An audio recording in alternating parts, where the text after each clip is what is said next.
Shalom semuanya, selamat datang di pembahasan seru kita hari ini.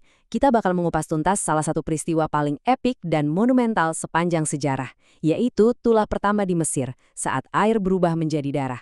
Ini bukan cuma cerita bencana alam biasa loh, ini benar-benar konfrontasi tingkat tinggi antara sang pencipta alam semesta dengan penguasa paling ditakuti di bumi saat itu. Kita bakal lihat bagaimana setiap detail dari kejadian ini ternyata punya makna yang luar biasa dalam. Yuk, langsung aja kita mulai. Nah, di pembahasan kali ini, kita akan berjalan bertahap. Mulai dari melihat latar belakang dan para tokohnya, lalu masuk ke momen konfrontasi di Sungai Nil, bencana darahnya seperti apa, peran Tuhan di balik ini semua, sampai bayangannya tentang Kristus. Dan pastinya pelajaran penting buat kita masa kini. Tapi sebelum kita turun ke pinggir sungai, kita flashback sebentar ya ke kejadian di pasal sebelumnya. Di awal pasal 7, Tuhan itu udah kasih perintah ke Musa. Terus Musa ngelempar tongkatnya dan berubah jadi ular. Tapi tebak, para ahli sihir Mesir ternyata juga bisa meniru mukjizat itu pakai mantra mereka. Walaupun pada akhirnya tongkat Harun menelan tongkat-tongkat mereka, hati Firaun ini tetap aja keras. Penolakan yang luar biasa keras kepala inilah yang akhirnya memicu turunnya tulah pertama. Bagian pertama, latar belakang dan para tokoh. Biar makin kebayang, kita kenalan dulu sama para pemain utamanya. Di satu sisi, ada Musa dan Harun. Mereka ini bukan pahlawan super dengan kekuatan magis. Mereka murni cuma utusan Tuhan yang taat, yang bergerak berdasarkan firman Tuhan. Di sisi seberang, ada Fir'aun. Wah, ini bukan sembarang raja. Dia ini dianggap dewa hidup. Penguasa yang super keras kepala dan angkuh banget. Nggak mau dengerin siapa-siapa. Dan jangan lupa, di belakang Fir'aun ada para ahli sihir Mesir yang ngandelin ilmu gelap dan mantra. Jadi ini benar-benar benturan dua otoritas yang sangat kontras. Terus, di mana aja kejadiannya, tempatnya ini punya makna yang gak kalah penting. Sungai Nil itu ibarat detak jantungnya Mesir, urat nadi ekonomi mereka, dan bahkan disembah sebagai dewa. Lalu ada istana, simbol kebanggaan tempat Firaun lari sembunyi dari kenyataan pahit. Ada juga padang gurun, tempat kebebasan sejati yang dituju bangsa Israel buat beribadah. Dan cakupan hukumannya, seluruh tanah Mesir. Artinya, penghukuman ini benar-benar menyeluruh, gak ada satu sudut pun yang terlewatkan. Bagian kedua, konfrontasi di Sungai Nil. Tuhan itu gak nyuruh Musa buat ngelakuin ini diam-diam loh. Langkah-langkahnya sangat spesifik. Musa dan Harun disuruh nungguin Firaun pagi-pagi buta, tepat di tepi sungai. Mungkin pas Firaun lagi asyik melakukan ritual pagi. Mereka disuruh pegang tongkat yang sempat jadi ular kemarin buat ngingetin Firaun sama kuasa Tuhan secara visual. Terus mereka ngasih ultimatum tanpa kompromi. Biarkan umatku pergi untuk beribadah. Dan setelah itu, blam, tongkat dipukulkan ke air. Ini adalah deklarasi perang terbuka ngelawan dewa-dewa Mesir tepat di wilayah kebanggaan mereka.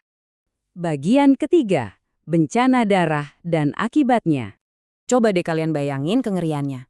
Ini bukan cuma air sungainya aja yang berubah merah. Air di selokan, kolam, sampai air minum yang udah disimpan di dalam rumah-rumah warga, di wadah kayu atau batu, semuanya berubah jadi darah. Benar-benar nggak ada celah buat kabur dari hukuman ini. Kuasa Tuhan menginvasi total zona nyaman orang-orang Mesir. Dampaknya luar biasa fatal.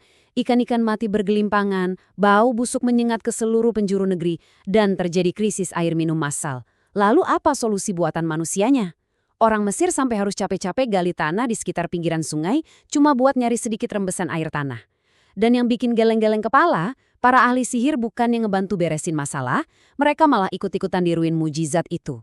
Respon Fir'aun, dia malah balik kanan, masuk ke istananya yang nyaman, dan nutup mata sama penderitaan rakyatnya. Kesombongan yang benar-benar membutakan.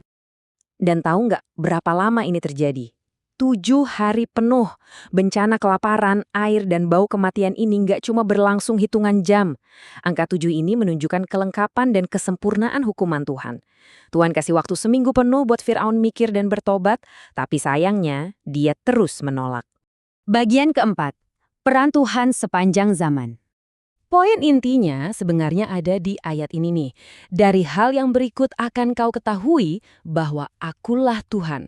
Tuhan itu lagi memperkenalkan dirinya secara tegas.